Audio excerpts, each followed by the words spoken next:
What's going on, folks? It's Big Daddy coming at you, doing my little recovery stuff. Yes, for those who know, I've said this several times, I had gallbladder surgery January 13th. I've been off for the last 2 weeks from work, resting up, trying to get good. And when I say trying, because, as a typical man, when shit needs to get done, I'm going to get up and I'm going to try to do it my damn self, even despite the fact that I'm in pain. I'm not in so much pain anymore now. I feel way better. I've been walking. I've been trying to do all the protocols like they told me to. I've been taking my pain pills like they told me to. And if y'all know, well, for those who do know me, I don't take no damn pain pills. But this time, I had to take them damn pain pills. Gallbladder surgery sucks. Not gonna lie. The recovery process is, woo. I got some touch my belly. 1, 2, 3, 4, 5 holes in me. Okay. They sewed me up with the, of course, needle and thread. And then they put that glue on there. And that glue was something else. I remember when the glue first came out, when it was talked about, it was like in the early 2010s. It was on the website called Human Design. It was a kid from MIT who's a gamer like me. And his game at the time was Mass Effect. And to heal in Mass Effect, you have this stuff called, I believe it's M-Gel. It's called M-Gel. So it was like some kind of like epoxy healing glue. He was like, okay, I bet you I can make this. And lo and behold, he made it. But he couldn't call it M-Gel. He had to call it V-Gel. Okay. And his idea behind the whole thing was to sell it in the marketplace. Those who know about MIT really know that it's a hub for first round draft pick inventions for the military. Military licensed. I can't remember if they leased it or they licensed the glue that the kid made for a period of 3 years. Of course, the military is going to go in there. They're going to fix it up. They're going to do whatever it takes to make sure this shit works for the soldiers on the field. The kid was very smart. He said he wanted to do like Tony Stark, make inventions, let the military get first grabs, use that money to help with his inventions and to keep pushing forward with what he wants to do. I don't know what he's doing now, but whatever he's doing, he's still out there inventing stuff. He's still out there making video game medical shit, from what I understand. This stuff is finally on the market 10 plus years later. So the military had it for a number of years, refined it, released it to the public, not necessarily the public. Public still doesn't have access to this. It's definitely the medical field definitely has access to this because, lo and behold, that's what's holding some of my stitches together, and it's all good. So let's talk about the surgery for a minute. Going in, they checked me in, all that good stuff, had me stripped down, put on this big ass gown. If it had been maybe about 2 years ago, yeah, that gown would have fucking fit, but this gown did not fit. It was huge, and it felt comfortable, and I was trying to sneak one out. Yes, I will sleep in the fucking gown. I don't give a shit. That damn thing was comfortable. I ain't gonna lie, boy. But the cool thing is the nurses, everybody, chicken, they were very nice. They treated me good. They made sure I was comfortable. They were, quizzing me. I answered. It was all good. One of the things I remember going into the operating room, one of the nurses there, very cool lady, very cool. She's a sword collector, and she was showing me all the collection of the swords that she has, that she goes around and she collects because she's a travel nurse. She has Frostmourne. For those who play World of Warcraft, Arthas' sword. Yes, she has Frostmourne. She has some katanas. She even has Blades katana. I'm like, damn, those are cool ass replicas, but she has a lot. And she told me she has to chill because she gets out of hand sometimes. I'm like, I know how you feel because I have a huge assortment of knives. Oh, because I still don't have my CCW, so I got to carry a knife around with me, but we'll talk about that later time. So going to the surgery, they're putting in the needles and stuff like that. They're putting the mask on me so I can deep breathe. And these fools are slinging my arms around like I'm asleep.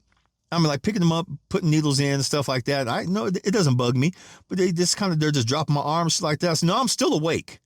And they stop and they just look at me. Oh, we thought you were out. No. So I kindly request that you quit slinging me around like this. Oh, okay. Sorry. They must have got the revenge on me with their little hurt ass feelings because during the surgery, they had to stick a tube down my throat just in case if I had to regurgitate while they were taking the stones out. What was supposed to be a 45-minute process ended up being 2 hours. Yes, folks, 2 hours. Why? Them damn stones were huge. I even warned the doctor. Did you see the x-rays and everything? She goes, yes, that one, there you have one stone. That's huge. She goes, how are you not feeling this? No, I feel it. If I rub my hand against my lower, from my position, my lower right rib, if I run my hand right here, I can feel this. Would you like to feel it? This was during the consultation. So she gets up, she's like looking, and she's like rubbing her hand right there.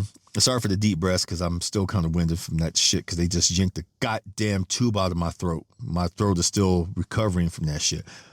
She gets up, she rubs her hand underneath my ribs where the stones were.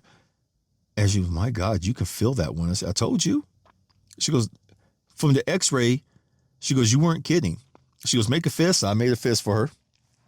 She goes, that stone is the size of your damn fist. She goes, you got a big ass hand. I said, yes, I know I do. And I had 2 smaller ones hiding right beside it. So during the surgery, they did the robotic arm, Lapo something or other, the robotic arm. I just call it robotic arm. They punctured a hole down on my lower left abdomen by my belly button, one underneath my left rib cage, underneath the right rib cage, down to the right of the belly button, and they did one right inside layer of my belly button. So they had to reach across and maneuver that damn big one out. I had a bruise trail going from right to lower left, and I'm not gonna lie, that shit hurt. I felt that pain afterwards. Learning how to get in and out of cars and maneuver around. When I was working at the hospital, and I used to put patients in the chairs and to the beds, getting them up so we can put them in wheelchairs so we can take them downstairs so that we can put them in the cars. I had to do all that stuff. That first day of recovery, I slept. Yeah, I slept. The next day is when I felt that mess. They always told me, when you get up and down, make sure you hug a pillow. Okay, I did that. If you have to cough, do some deep breaths real quick to reduce the shock to your system, because it's going to hurt if you cough and if you don't grab your pillow. And I have to record some of this stuff again because I didn't realize that the damn machine had turned off. So anyway, what I was saying, that after that part, I had to grab the pillow. When I coughed, it felt like someone had stabbed me at my lower left side, right where they pulled the huge stone out. That shit hurt. I'm not gonna lie. I sat in the fetal position on my back for about 10 minutes trying to breathe, trying to just do whatever I could to minimize the damn pain. And I was sitting there, I couldn't scream, I couldn't holler, couldn't cry because I was in too much damn pain. Meanwhile, my mom is steadily, are you okay? Philip. And I finally had to tell him, Mom, please, would you shut up for a second? Let me concentrate, please. So she got butthurt. She got in her feelings. I'm like, man, I'm sorry. Just be quiet for a second. Let me feel what I'm feeling. So after that stopped, then I said, okay, thank you. I know you're just concerned, but damn, shut up. Let me concentrate. So after that, I sat up, drank a lot of water, slept a lot, drank some tea. Did I drink any broth? I can't remember if I drank any broth because those 2 days, they had loaded me up with so much damn sleep medicine. I was tired. I really was. I could maneuver up and down pretty good. There was a couple of times I had to really sit back and really grab my pillow and hold on to it very, very tight while I sat up. And, and it worked. It was a good feel. Just holding on to that pillow, standing up. Going to the bathroom though. That's a whole different goddamn story right there. I didn't take the pillow with me into the restroom. Instead, I grabbed a big old thick towel and I was getting up and down like that. I'd say for a few days, I just sat and I just rested. I contemplated, thought about things, felt some things. It was maybe about a week. No, it was about 5 days after the surgery. I actually went on a walk. It was a slow shuffle. but it felt good because the next day after I walked, I'm not gonna lie, that first day when I walked, I walked around a little bit and got my bearings. And yes, I did drive by myself because my mom, she was sick too, but also was trying to minimize her involvement because, like I said, she was recovering from being sick and she was not feeling good. And I was like, all right, Philip, you got to do this. You got to do this. Come on, get up, walk, do your thing. You'll be good. I never thought a bath could feel so damn good. Well, I couldn't take a bath. I took a shower. I was funky. Oh man, I felt sticky as shit. I still had some of I thought they had took all the stickers off. They didn't, which is something that they really need to fucking work on. But it was a challenging week. But after I took that walk on the 5th day, I was just walking like in a small circle, a little spot I go to by Lake Mary. And I got home, fell asleep, woke up the next day, and a lot of that pain was gone. And I called the doctor and I said, hey, I went for a little walk, but I'm not feeling no pain today. She goes, good, keep walking. Take small little laps like you're doing, small little things, like especially like around the house. If you just walk up and down the street, let your body flow. Let the medicine get out your system, all that stuff. Let the fascia move. Everything is moving back into a different space because those stones are no longer there. She goes, good, keep walking. Here's how I knew how I was recovering. My glasses had busted open. Well, on the right side, the screw had fell out. And I was trying to put a new one in. I was in the kitchen. I dropped the screw and it fell on the floor. And without even realizing, it was pure instinct, I knelt down to look for the screw. I'm on my knees. I'm shuffling around. I'm doing my little animal flow kind of like, movements and stuff like that. And then I realized, wait, am I really kneeling down like this right now? Good. So I got up and down a couple of more times. I did went up, came up slow, stood up slow, knelt down slow, but it didn't hurt. I was like, oh, there's something to this damn walking. And my mom, she comes in the kitchen. She goes, what are you doing? I'm like, I didn't realize I dropped the screw out of my glasses and I knelt down to go get it and I didn't realize it. She goes, how did it feel? I said, it didn't hurt. But I was like, I know I still got to take it easy. So all this past week, I've been walking, taking it easy, doing very, very light stretching. I've been like raising my hands over my head and just stretching like that, letting the fascia, stretch in that area. I do some Reiki healing. I hold the wounds, say, hey, we're going to get through this. We're good to go. Don't be afraid. We got this. And then I took a few calls and text messages from people who knew I was, who I was in my surgery. Thank you for all those people who called and checked up on me. I really do appreciate it. Shout out to my mom who fucking took care of me, man. Seriously. If I really feel sometimes if I was in Prescott Valley, if all this shit would have happened, I would have been in trouble because my then landlord, she wasn't shit and still ain't shit. She probably would have been like, well, no, you probably have to move out now, Philip. Yeah, she was a bitch like that. Anyway, now I'm just waiting to go to my appointment tomorrow to see what they tell me. I had to take what was supposed to be just 1 week off of work. I went into that second week and I told him, hey, I'm not going to be, I can't go to work. I'm nowhere near capable. The only thing that pissed me off was that they made it sound like it was a big inconvenience that I had to take goddamn time off of work because I wasn't feeling it. I couldn't feel it. If I'd have went into work last week at all, trying to do any kind of stretch or massage, folks, we wouldn't be having the damn conversation right now. I'd be in the damn hospital, them trying to do hernia surgery on me. So I did that. I took care of everything with that. And now it's fine. Everything feels like it's going back into place. The wound on the right side is feeling so much damn better. And now it's the glue is slowly starting to come off. Had some random people. It's funny. Whenever I'm over here doing my podcast, people are walking by, they're looking at me and saying, like, what are you doing here? What are you doing here? I don't want to tell them. But anyway, I'm on a good road to recovery. Again, thank you for everyone who has called and checked up on me. Whether for a short text, hey, hope you're feeling better, get well soon. It's all good. No, I'm not worried about who hasn't done it. I don't care, honestly. I'm just worried now about the people who do. So thank you. Hopefully she tells me I can go back to work soon. Because it was a lot, folks. I mean, I wish I could have took a trail, like a picture of the trail, the bruise trail.